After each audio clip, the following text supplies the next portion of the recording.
Raden Walang Sungsang, Nyimas Rara Santang, dan Raden Kian Santang merupakan putra Prabu Siliwangi yang berpengaruh besar dalam sejarah di Pasundan. Berikut kisah dan sejarah putra dan putri Prabu Siliwangi.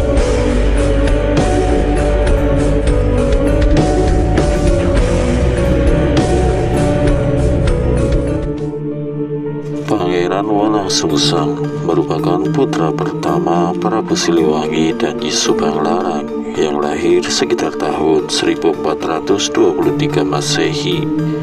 Beliau juga dikenal dengan beberapa nama seperti Ki Somadula, Haji Abdullah Iman, Mbah Kusangkan, dan Prabu Cakrabuana. Berdasarkan salah satu sumber, beliau meninggalkan Pajajaran untuk menghindari konflik di dalam istana dan menuju ke Caruban, lalu memperdalam ilmu agama kepada Syekh Nurjati atau Syekh Datuk Kahfi.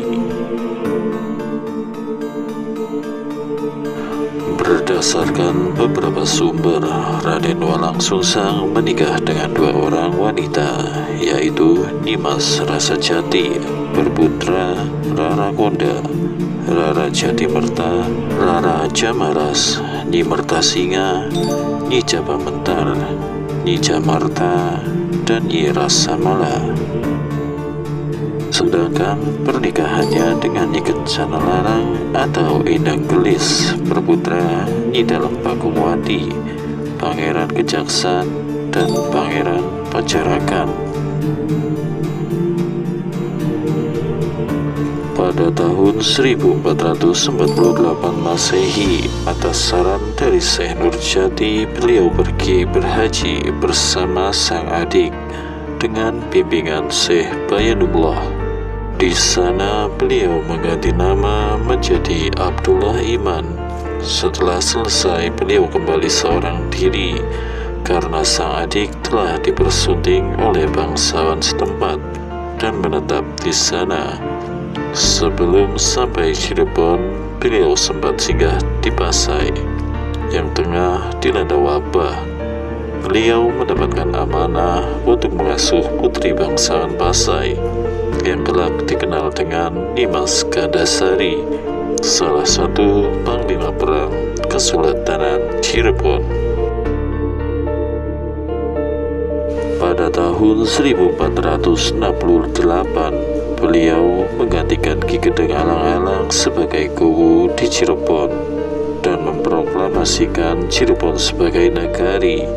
Di masa pemerintahannya, beliau berhasil menyatukan beberapa nagari di sekitarnya seperti Surantaka, Wanagiri, dan Japura.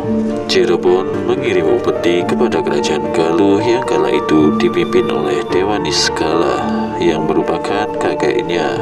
Ia pun resmi dilantik menjadi Raja Daerah dengan gelar Tumenggung Sri Mangana yang dilakukan oleh utusan Galuh, yaitu Tumenggung Jagabaya dan Raden Kian Santang. Pada tahun 1475 Masehi, Syarif Hidayatullah tiba di Jawa dan disambut baik oleh sang Uwa. Kemudian menjadi pendakwah utama bergelar Syekh Maulana Jati, menggantikan Syekh Nurjati. Pada tahun 1478 Masehi, Syarif Hidayatullah menikahi Nimas Pakungwati. Pada tahun 1479, Raden Walang Sungsang mengundurkan diri sebagai Tumenggung Cirebon dan digantikan oleh Syarif Hidayatullah. Semenjak saat itu, hubungan Cirebon dan Demak semakin erat. Hingga pada tahun 1482 Masehi, Cirebon memisahkan diri dari Sunda dan Galuh dan resmi menjadi Kesultanan Cirebon. Setelah mundur, Pangeran Walang Sungsang hidup sebagai pengembara dan pendakwah sambil sesekali mendampingi keponakannya. beliau wafat pada tahun 1529 Masehi saat terjadi pertempuran di pegunungan Kromo dan Gempol yang berakhir dengan kemenangan pasukan Cirebon atas pasukan Galuh. Nyimas Rara Santang merupakan putri kedua Prabu Siliwangi dan Nyi Subang Larang yang lahir sekitar tahun 1427 Masehi.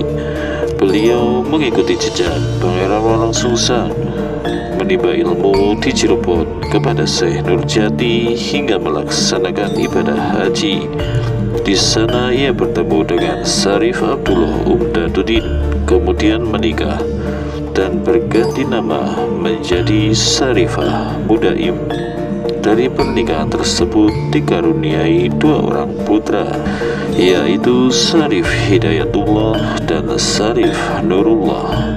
Menurut salah satu sumber, selepas Syarif Abdullah meninggal dunia, beliau dijemput Syarif Hidayatullah untuk tinggal bersamanya di Cirebon hingga akhir hayatnya. Sementara Syarif Nurullah, sang putra, meneruskan tahta Syarif Abdullah Umdaduddin.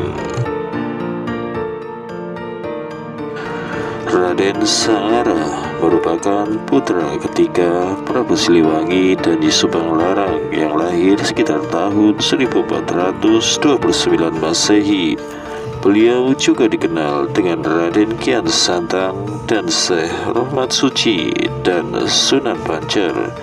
Tidak banyak sumber sejarah yang mencatat keterlibatannya dalam urusan kenegaraan.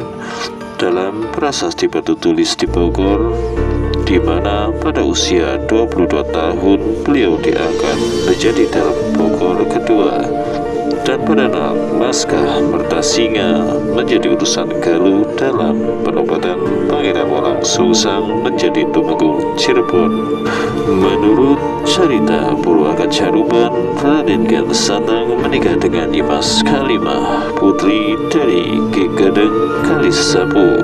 Namun tidak ada kelanjutan tentang siapa putra dan putri Raden Kian Santang, sehingga menjadi misteri hingga saat ini tentang siapa keturunan Raden Kian Santang.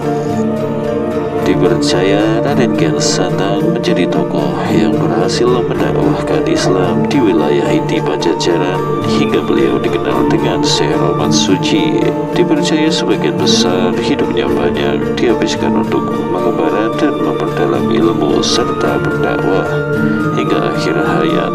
Makam Syekh Rohmat Suci dipercaya berada di Kampung Godong, Garut. Demikianlah kisah kali ini. Gambar dalam video sekedar ilustrasi. Jika ada kesalahan dan kekurangan mohon dimaafkan.